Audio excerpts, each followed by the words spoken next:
জীবনের অনেক সমস্যা থেকে মুক্তি পেতে এই কথাটি অবশ্যই শুনুন। যা কিছু যখন হয় জানবেন সেটা ভালোর জন্যই হয়।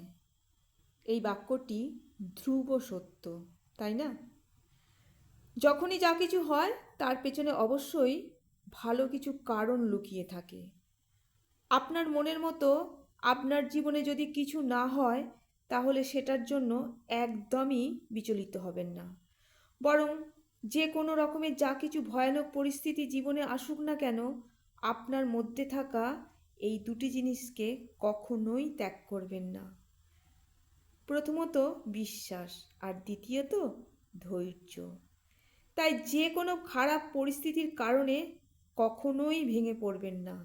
যদি নিজের প্রতি বিশ্বাস রেখে ধৈর্য ধরে থাকেন তাহলে সব ক্ষেত্রেই আপনি অবশ্যই জয়ী হবেন।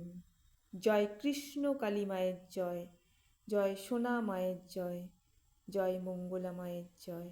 সবাই ভালো থাকবেন, সুস্থ থাকবেন, আনন্দে থাকবেন।